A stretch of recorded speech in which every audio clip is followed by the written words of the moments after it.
les damos la bienvenida a su noticiero de la comunidad de 24 horas. Los saludamos en este martes 18 de enero de 2022 y les deseamos éxitos en todas las actividades que emprendan.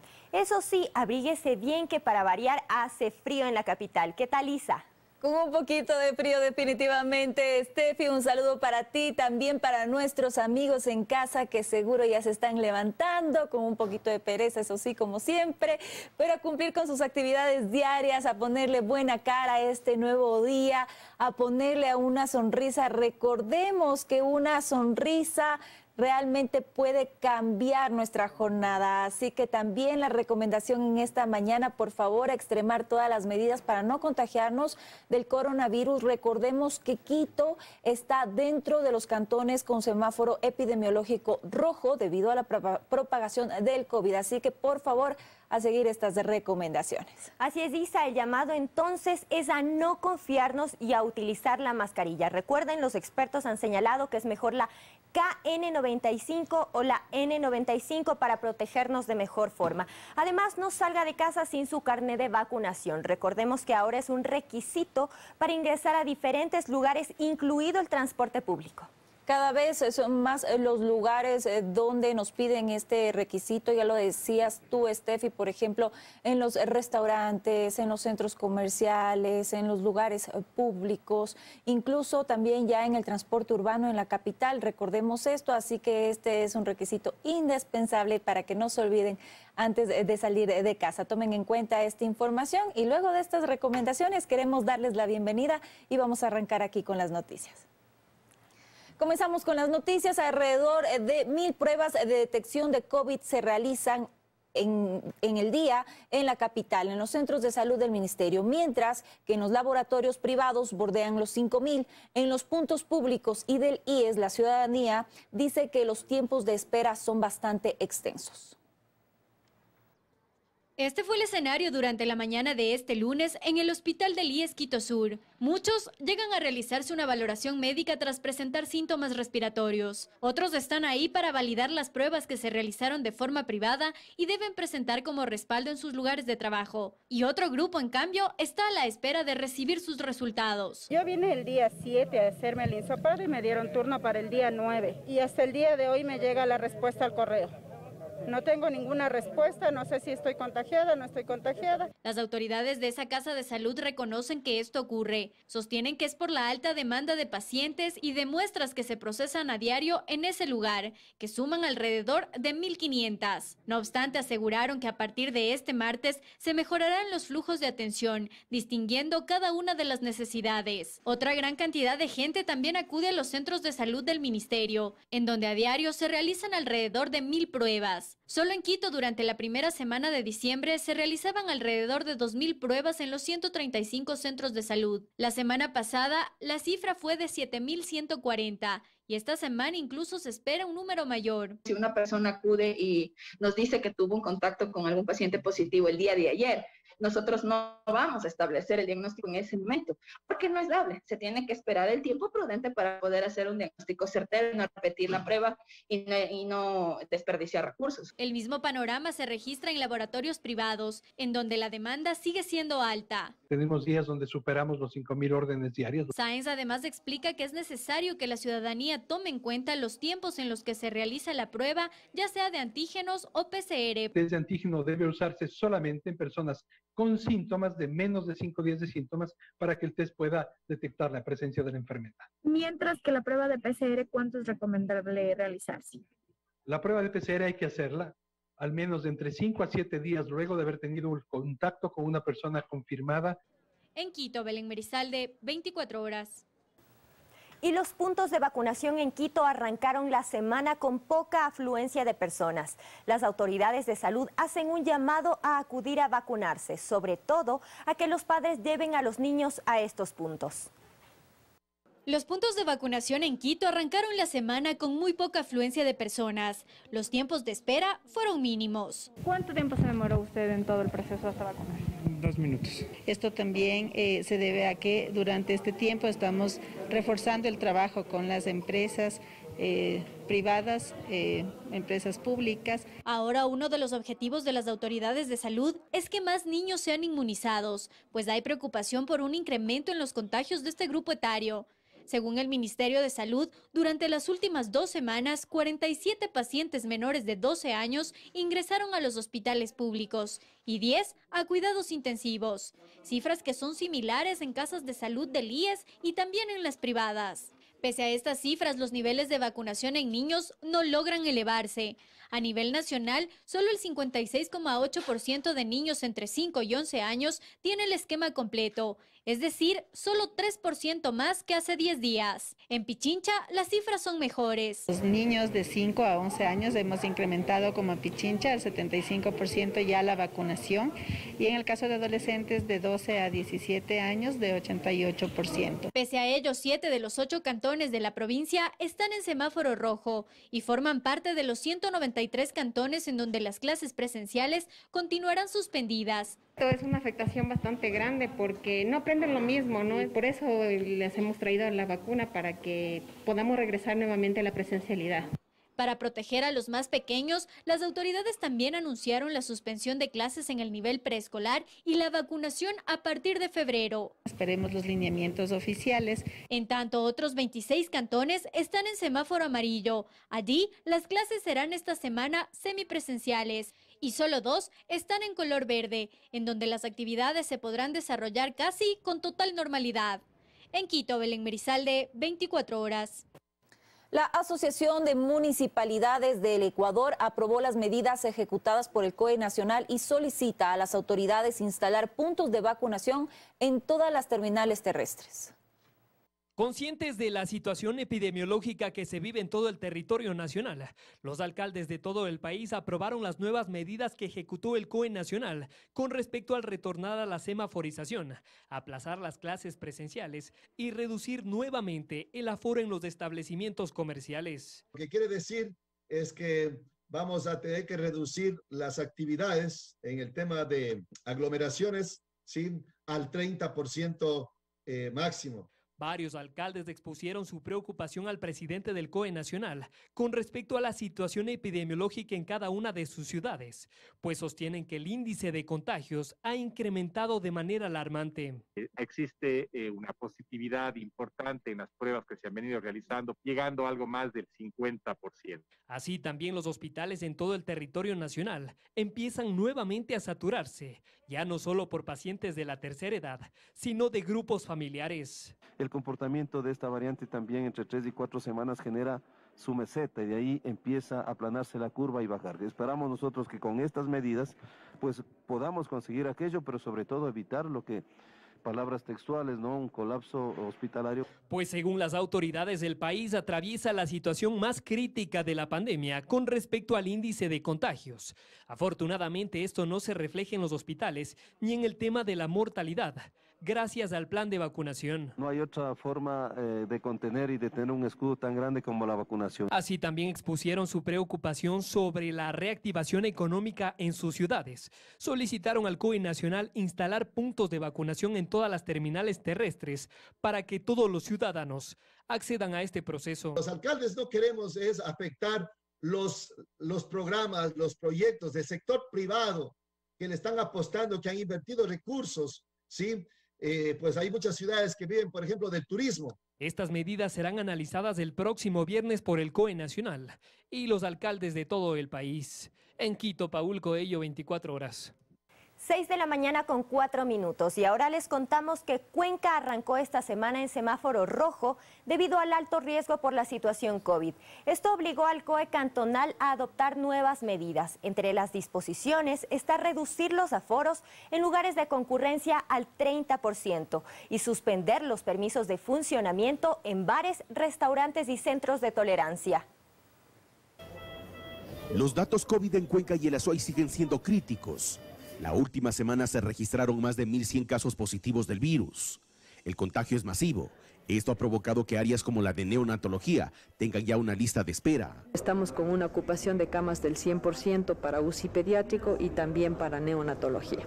La alta ocupación hospitalaria en el campo público, que está en fase 3, obligó a las autoridades a colocar a Cuenca en semáforo rojo. En general, como zona 6, tenemos una ocupación de camas para el área de clínica del 66% y para el área de cuidados intensivos nos encontramos en el 85%. Por ello, el COE cantonal en reunión de este domingo dispuso nuevas medidas. Reducir el aforo en lugares de concurrencia al 30% es una de ellas. Más bien es importante que se activen los otros centros de salud de la región, pues estamos recibiendo personas de otros cantones y de otras provincias y está muy bien, pero es importante que en un momento dado también se activen aquellos centros de salud para poder revisar.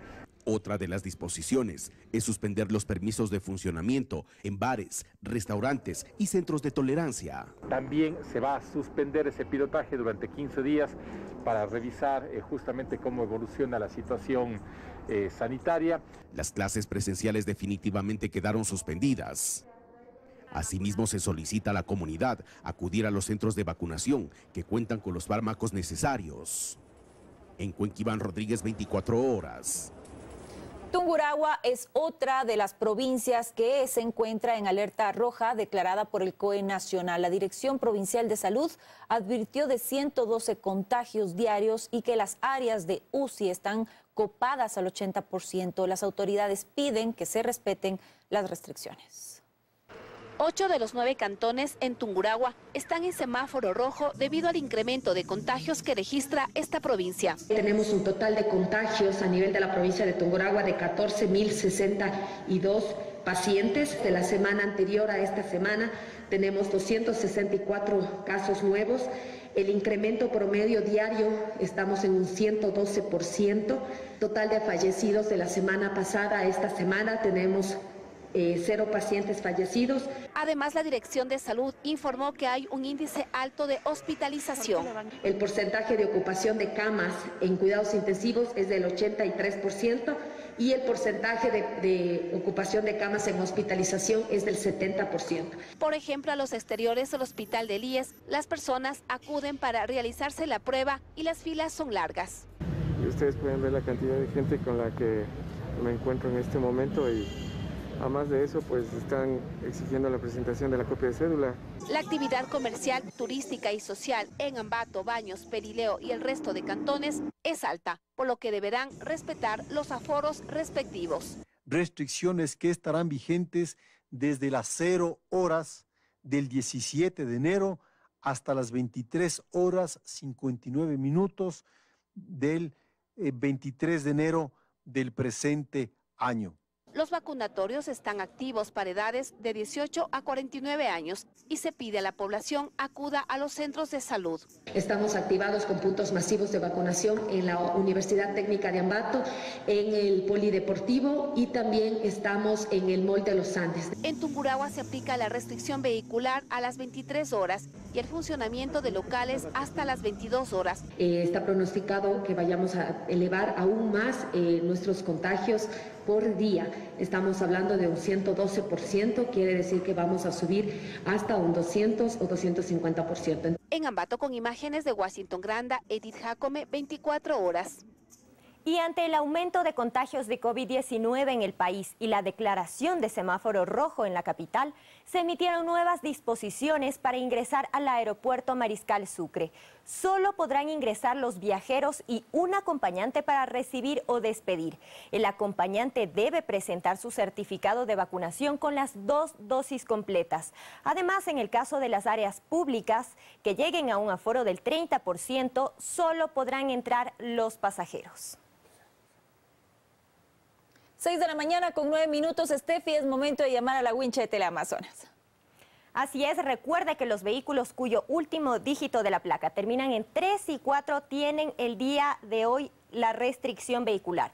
Desde las 6 de la mañana hasta las 9:30 de la mañana y desde las 16 horas hasta las 21 horas. Les recordamos también que si un conductor desea parquear su vehículo mientras transcurre el horario de restricción vehicular, puede hacerlo en los estacionamientos de borde que están ubicados en diferentes puntos de la ciudad. El servicio, ya sabemos, es gratuito y también está habilitado o están habilitados estos estacionamientos de borde desde las 4 de la mañana hasta las 10 de la noche. Y el único requisito es que la placa de su auto coincida con la restricción vehicular. 6 de la mañana con 13 minutos tenemos más noticias para ustedes. Varios hospitales de Quito empiezan a ampliar otras áreas para atender a más pacientes contagiados con COVID-19. Paul Coello está en el Hospital San Francisco del IES, esto en el sector de Carcelén, para brindarnos más información. Te escuchamos, Paul, cuéntanos la situación en esta casa de salud. Así es, María Isabel, ¿qué tal? Muy buenos días. Oigan, ya lo anunciaban ayer las autoridades gubernamentales de la situación compleja que está atravesando el país respecto al índice de contagios y como bien mencionan los hospitales, en los hospitales también empieza a sentirse esa necesidad precisamente de extender otras áreas por la afluencia de pacientes que están llegando a diario acá al hospital de Carcelén. Nos mencionaban acá los funcionarios que hace unas 3 semanas atrás estaban recibiendo entre 50 a 60 pacientes. Ahora están recibiendo a 250, 280 pacientes. Y con nosotros justamente está el director médico del hospital para ampliarnos más detalles. Doctor, ¿cómo le va? Buenos días. La situación es compleja, ya lo mencionaron las autoridades el día de ayer. ¿Cómo han estado estos últimos días? Bueno, sí, la situación epidemiológica ha cambiado mucho en las últimas 3 semanas.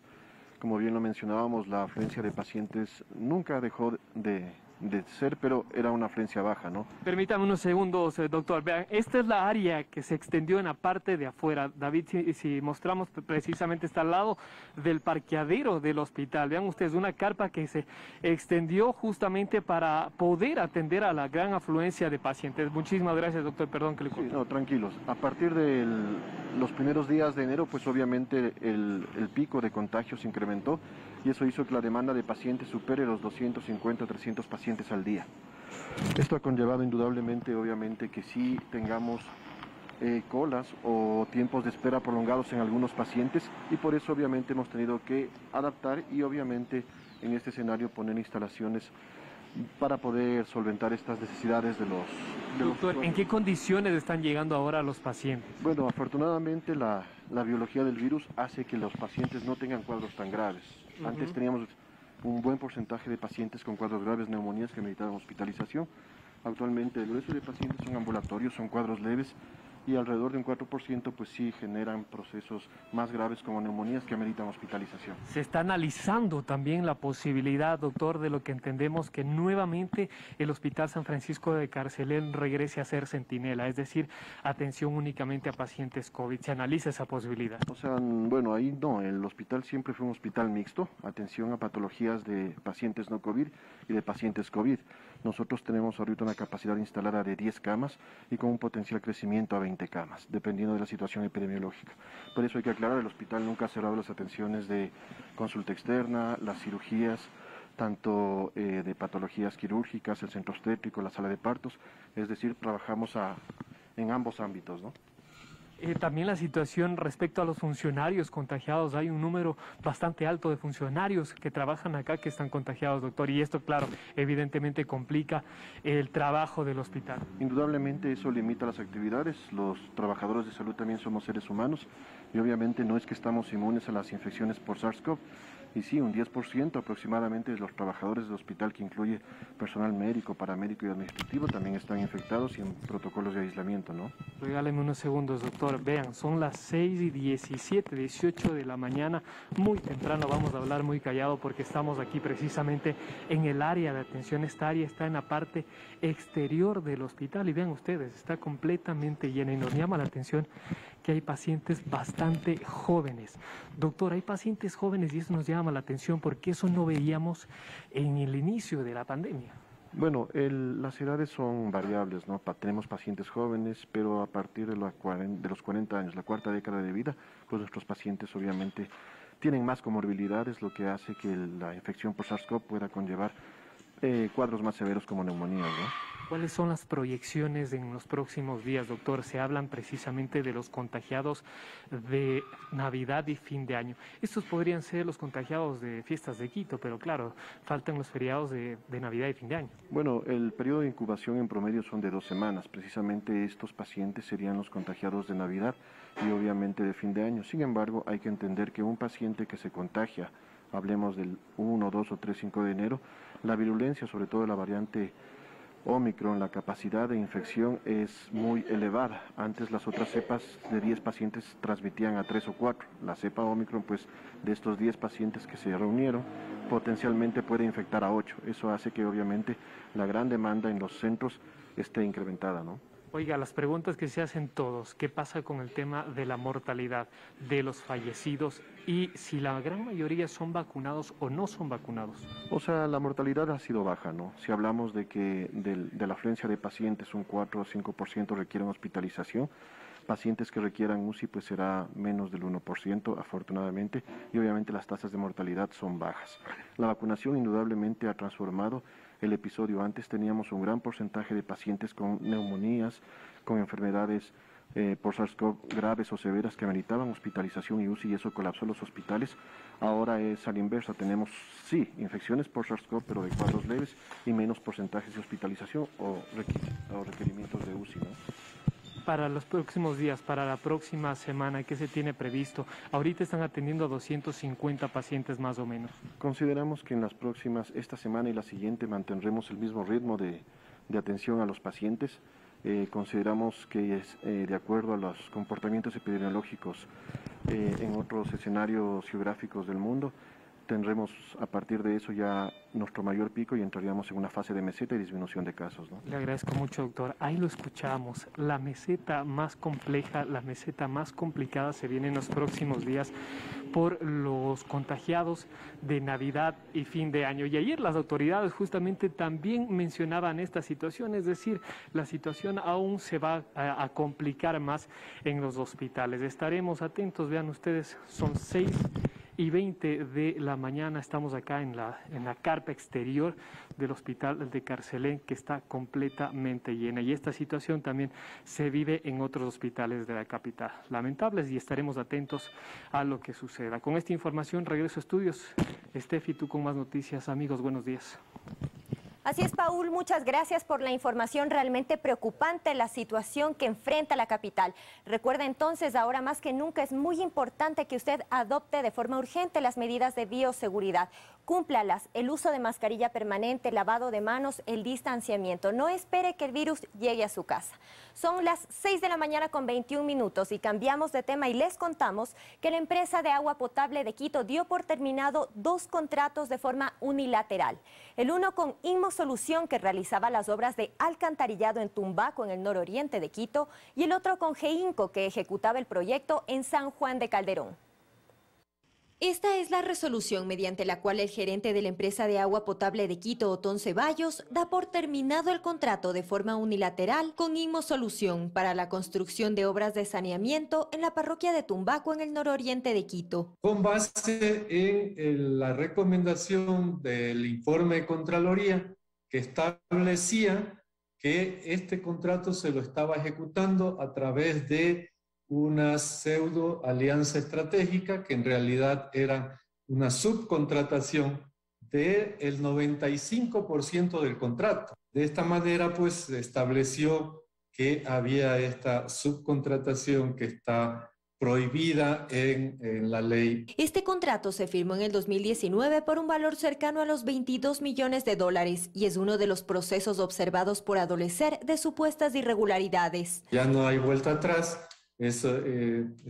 Hemos actuado en defensa de la empresa, en defensa de los intereses públicos y en cumplimiento estricto de la ley y la norma legal, las disposiciones también de las autoridades de control, que así lo establecieron en los exámenes especiales respectivos. Según miembros del directorio de la empresa metropolitana, es una decisión que se debió adoptar tiempo atrás y que responde a las recomendaciones de las autoridades de control. El desenlace que tenía que suceder, es decir, contratos que fueron cuestionados por la propia Contraloría, supuestas alianzas estratégicas que no se demostraron como tales, que hubo una subcontratación de más del porcentaje que la ley permite, es decir, irregularidades en contratos que se hacen con fondos públicos, y lamentablemente ese es el desenlace que se tiene que dar. Asimismo, el contrato para la construcción de obras de alcantarillado en San Juan de Calderón, en el norte de Quito, fue terminado unilateralmente este lunes por la EMAPS. Según el titular de esta entidad, se habría otorgado el contrato de forma irregular. Se habían cedido acciones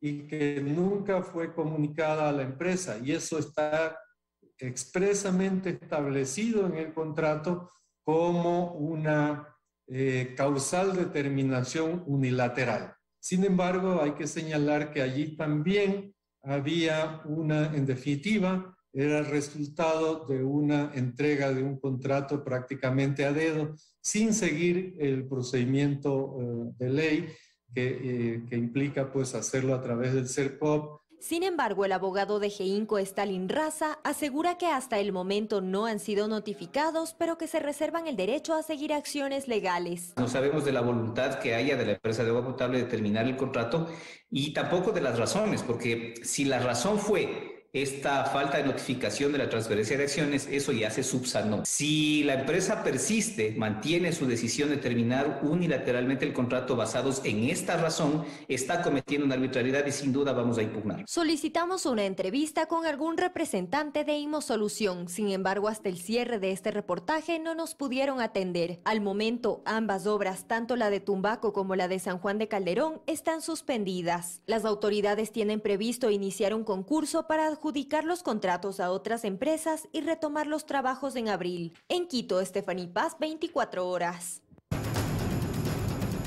6 de la mañana con 25 minutos. Hoy en nuestro especial Vías en Emergencia les contamos que el Ministerio de Transporte y Obras Públicas estaría implementando un plan para concesionar carreteras. Así lo dio a conocer el subsecretario de esta cartera de Estado. Son más de 1.000 kilómetros de carreteras estatales en Morona, Santiago, varios tramos en pésimas condiciones.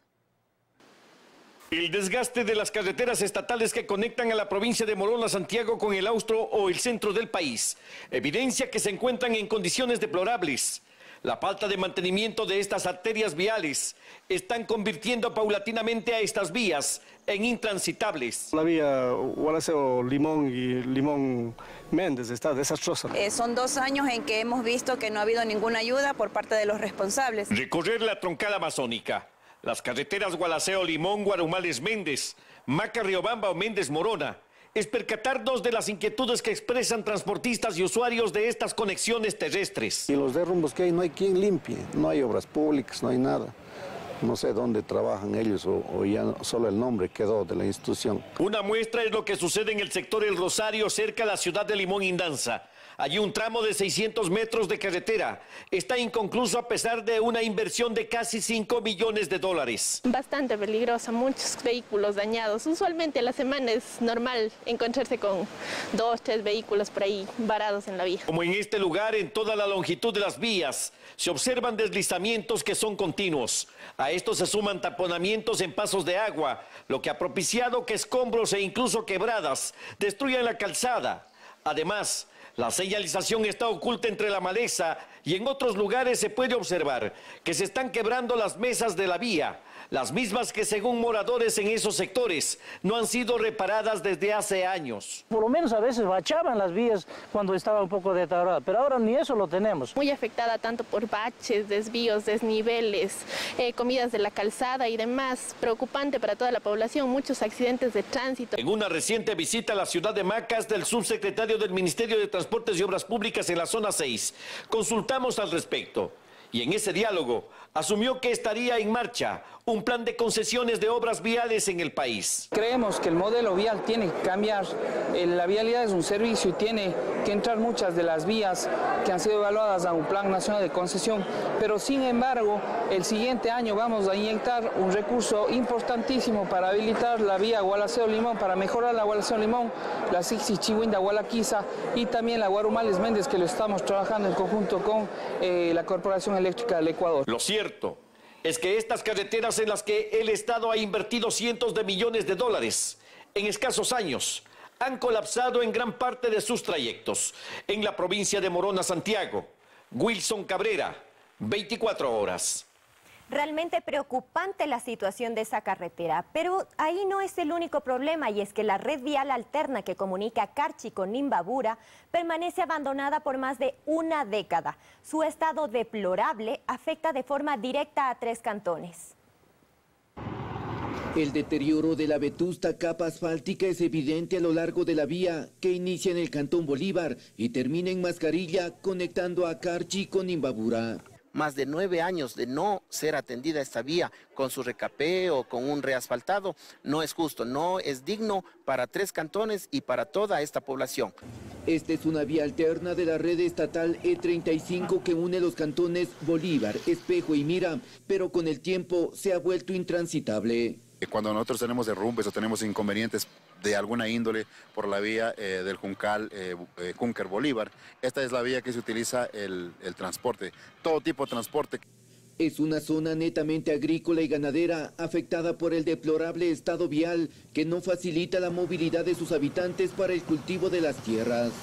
Es un atraso para el agricultor porque no puede sacar sus productos a tiempo, se demora mucho tiempo y eso es perjudicial.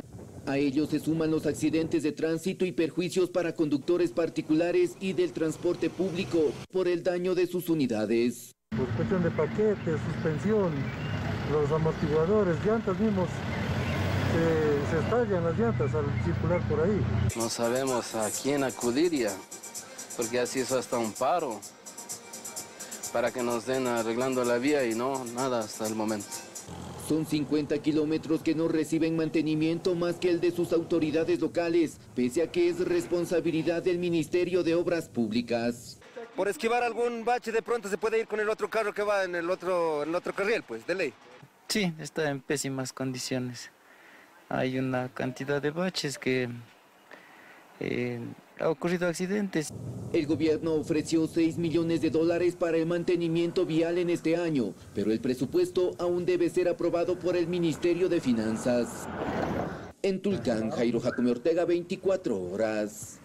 Varios tramos de la vía Loac-Santo Domingo están en pésimas condiciones. La falta de mantenimiento vial ha provocado que la situación cada vez empeore.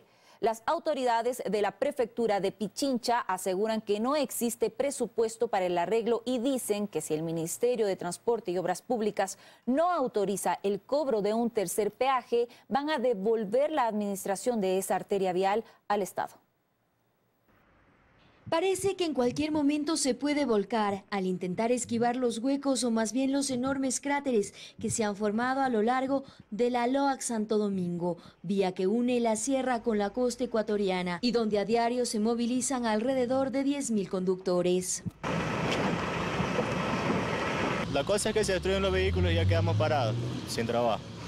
Hasta el momento que salga. Una pequeña muestra de lo grave de este problema es lo que ocurre en el kilómetro 42. En menos de 500 metros hay más de 15 baches. La mayoría de conductores logran maniobrar y los esquivan, pero Tatiana no corrió con la misma suerte. Cayó en uno de ellos y no pudo salir por más de 4 horas. De lo que nos caímos en el hueco se me apagó el carro y nadie nos ha podido ayudar, ni siquiera la policía nos vino a auxiliar. Esta vía está a cargo de 2 prefecturas, la de Pichincha, que es encargada del mantenimiento de 72 kilómetros, y Santo Domingo de las Áchilas de 28, donde no se registran tramos en mal estado. Lo que más causa indignación a los usuarios de esta arteria vial es que pagan 2 peajes y no ven obras en el lado de Pichincha. Señaléticas que deberían estar visibles y aparte de eso, o sea, el tramo es muy angosto y cuando es el feriado o los tráficos son interminables. Desde la prefectura de Pichincha aseguran que el cobro del peaje no alcanza para la intervención vial y menos para la ampliación de la vía, que quedó a medias como se ve en varios tramos. Esto se debe a que el dólar que pagan los conductores es destinado al pago de una deuda al contratista encargado en 2017 de la ampliación de la vía del tramo que comprende del kilómetro 11 al 46, es decir, hasta Tandapi. Ese dólar que estamos recaudando está endosado a este contrato. Entonces el contrato de 2015 obviamente está desfinanciado y este momento el gobierno de Pichincha adeuda a la empresa $11,5 millones por concepto de mantenimiento y trabajos de ampliación. En el kilómetro 56 ya están construidas las ventanillas para el cobro de un tercer peaje, que sería de 50 centavos. Las autoridades mencionan que están a la espera de la autorización del Ministerio de Transporte para empezar a realizar con eso obras. Si no, ya plantean la opción de devolver la administración y mantenimiento de esta vía al Estado. Vamos a esperar esta semana y si no, nosotros tomaremos acciones inmediatas para devolver la vía. Desde el Ministerio de Transporte vía telefónica informaron que ya estudian las propuestas de la Prefectura de Pichincha y que esperan tener una respuesta en máximo 7 días. Con cámaras de Carlos Coyaguazo y Cristian Quispe, Fernanda Ceballos, 24 horas. 6 de la mañana con 36 minutos. Gracias por continuar con nosotros. Y ahora les contamos que moradores del sector de Carcelén Bajo, en el norte de Quito, denuncian que un terreno en abandono está siendo aprovechado por delincuentes para cometer actos ilícitos. Hasta ese lugar se trasladó Juan Miguel Rodríguez para contarnos los detalles. Hola, Juan Miguel. Hola Steffi, compañeras, amigos televidentes, muy buenos días. En efecto, nosotros nos encontramos en la calle E3 y calle Perimetral. Eso está ubicado en el sector de Carcelén Bajo, como tú ya lo adelantabas, para contarles, para que tomen nota las autoridades que yo sé que nos están viendo en este momento, a la denuncia que vamos a hacer, o que los moradores de este sector van a hacer en este momento, y es que piden atención. Este terreno que estamos viendo en pantalla, antes funcionaba una cancha de vóley, acá estaba completamente iluminada, pero ahora en realidad está abandonada, está lleno de maleza, como pueden ver en las imágenes, está lleno de basura, y por eso los moradores de este sector se han contactado a nuestras líneas de contacto para darnos a conocer su denuncia. ¿Cómo está, don Edison? Usted fue el que se contactó con nosotros. Cuéntenos cuál es la problemática del lugar. Muy buenos días. Sí, buenos días. Muchas gracias a Teleamazonas por estar presente, ayudarnos en esta denuncia. Realmente la preocupación es grande de todos los moradores de acá del sector. Esto fue hace algunos años atrás, hablamos hace unos 4 años, canchas deportivas y luego, pues antes de la pandemia, se comenzó a convertir en un basurero porque el municipio ya no nos ayudó en la gestión de la limpieza. Como ustedes pueden mirar, se hizo autogestión de limpieza, se amontonó la basura, me refiero a la hierba seca, pero eso no la podemos evacuar, solamente la hace el municipio. Luego, pues, quemar tampoco porque toca sacar permiso de los bomberos. Evidentemente, solo el municipio tiene la solución. Edison, ¿a quién pertenecería este predio? Este predio es de la comunidad, está dentro de los planos estructurales, está como espacios verdes. Evidentemente, como usted puede mirar, son las autoridades que no le han dado atención. Son las autoridades, en definitiva, las que no han prestado la atención, es por eso que está en este estado. Usted me comentaba fuera de cámaras que está siendo aprovechado por delincuentes, acá es como una guarida, además hay ratas, o sea, múltiples problemas. Sí, en definitiva, eso es lo que más nos preocupa. Aquí es punto de concentración de mucha delincuencia, de drogadictos, de alcohólicos, hay muchos animales, roedores me refiero. Entonces, en definitiva lo que queremos es que nos ayuden con esto, porque aquí ya ha habido muchos asaltos, nuestros vecinos han sido sujetos de robos permanentes, se han robado vehículos, se han entrado a las casas, pues eso es lo que más nos preocupa, que la delincuencia está vigente acá, digámoslo así. Ok, don Edison, muchísimas gracias. Por acá también vamos a hablar con otro de los moradores de este sector para que nos cuente cuál es el pedido puntual que hacen a las autoridades. Muy buenos días. Buenos días a todos ustedes, gracias por concurrir acá al barrio Carcelén Bajo. Bueno, el pedido fundamental que le hacemos al municipio de Quito, en este caso a la administración La Delicia, es que tome atención a este espacio que es público y que está totalmente abandonado. Realmente el pago de impuestos que hacemos nosotros es fundamental que sea visible en los trabajos que se necesita en la comunidad. Por ejemplo, este es un espacio público que debería ser utilizado por la comunidad, y también en obras de presupuestos participativos también el Comité Pro Mejoras puede ayudarnos para que se haga una obra, ¿no? Por ejemplo, una cancha de cuavóley. Vinicio, ustedes ya se han comunicado anteriormente con las autoridades y como vemos no hay respuesta. Siempre, o sea, este espacio está abandonado ya por más de 5 años. Y como ustedes ven y como decía el vecino también, este espacio se ha convertido en un espacio sumamente inseguro. Entonces hacemos la solicitud para que el municipio de Quito, a través del nuevo alcalde, nos ayude con un espacio. Muchísimas gracias, Benicio. Compañeras, amigos televidentes, siendo 6:41 de la mañana, ustedes ya escucharon. Estos son los pedidos que hacen los moradores del sector de Carcelén Bajo para que por favor las autoridades presten atención y puedan solucionar los problemas que aquejan los moradores de este sector. Hasta aquí la información, regresamos con ustedes a estudios. Muy buenos días. Muchas gracias, Juan Miguel, por recorrer los barrios y receptar las denuncias de los moradores. Y a propósito de la inseguridad en la capital, escuchen esto, porque el policía que abatió a un delincuente durante un asalto en Cotocollao, en el norte de Quito, enfrentará una investigación por asesinato. Los altos mandos de la Policía Nacional mostraron su preocupación por este proceso y respaldan al uniformado. La Fiscalía abrió un proceso de investigación por homicidio al policía que dio de baja a un delincuente en pleno asalto en Cotocollao. Según la Policía Nacional, el uniformado actuó dentro de la ley. Cumplió con los 3 requisitos. Estaba en actos de servicio. Segundo, también estaba dando cumplimiento a su misión constitucional y hizo el uso progresivo, proporcional y racional de la fuerza. Y el tercero, tuvo que realizar el uso de su arma de fuego ante un inminente riesgo que corría la gente, tanto que se encontraba en el interior del local como también el servidor policial. La acción de este valiente policía ha generado un sinnúmero de reacciones. La ministra de Gobierno, Alexandra Vela, en redes sociales, mostró su respaldo al uniformado. Le rompieron la cabeza, le pegaron un cachazo con el arma de fuego, le apuntaron, el policía tenía el arma de fuego, de acuerdo a lo que manifiesta él, le apuntaban hacia la cabeza, razón por la cual al rato que él tuvo la oportunidad usó el arma de fuego. El pasado 20 de octubre, el presidente Guillermo Lasso afirmó que creará la Unidad de Defensa de la Policía Nacional y que el Estado se hará cargo de la defensa ante los jueces. Pero lamentablemente hasta ahora no ha enviado el proyecto de ley a la Asamblea. El presidente de la República y el gobierno los va a respaldar permanentemente. No dudaremos de estar del lado del policía. En los próximos días indultaremos a aquellos policías injustamente juzgados y sentenciados. Mientras esto sucede, policías como el que actuó en Cotocollao deberá enfrentar la indagación iniciada por Fiscalía. Según la Policía Nacional, el delincuente abatido formaba parte de una banda que operaba en el sector y que atemorizaba a la ciudadanía. Que operaban entre 4 personas. 2 personas ingresaban a los locales del sector, los otros se quedaban en un vehículo, ingresaban armados, amedrentaban a la gente y en esos instantes cometían el delito del robo a los diferentes locales comerciales. El uniformado ya fue dado de alta y se reincorporó a sus labores dentro de la policía y está a la espera de que el proceso iniciado por la Fiscalía le sea favorable. Pablo Guerrabáez, 24 horas.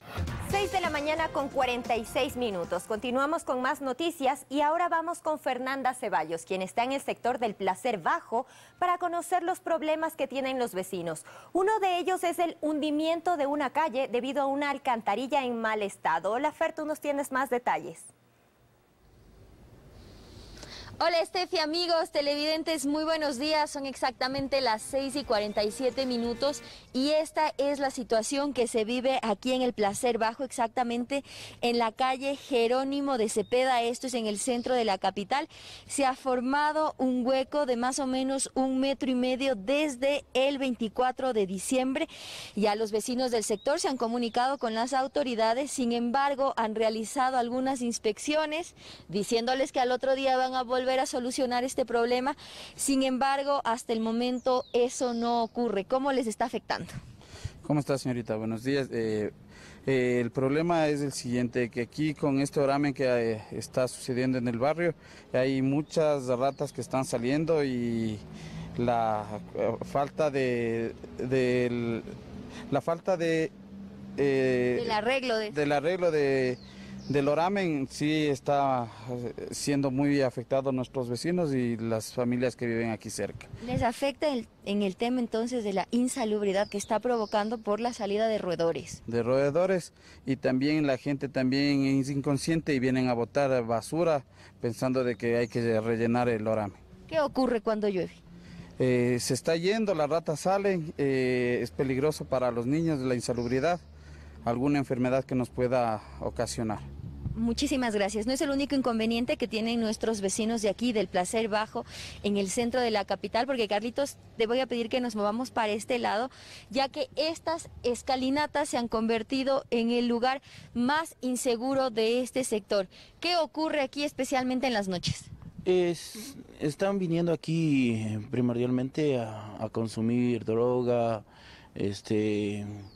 lastimosamente no solo en las gradas, ha sido en todo el barrio y a todo el... Le voy a pedir que veamos a la cámara, por favor. Claro, estamos ya directamente en todo el barrio, ya siendo muy inseguro. Tenemos la calle que baja hacia el centro de la ciudad, que es la que está allí, que igualmente anteriormente teníamos una guardería en la parte de abajo, que con esto de la pandemia se convirtió más bien en un albergue. ¿Cómo actúan los delincuentes? A veces están en moto, a veces están caminando nada más. Lo que hacen es arrinconarle a las personas y asaltarles directamente. ¿Qué es lo que piden específicamente ustedes? Un poquito más de seguridad, un poquito más de coordinación de la Policía Nacional, en este caso para la seguridad, que sigan rondando las calles, porque a veces inclusive se tienen los chats del barrio y se pide, y a veces están en otras maniobras y lastimosamente no pueden llegar. Perfecto, muchísimas gracias. Ya escuchamos, compañeras, amigos televidentes, cuáles son los problemas que tienen nuestros vecinos de aquí del Placer Bajo en el centro de la capital.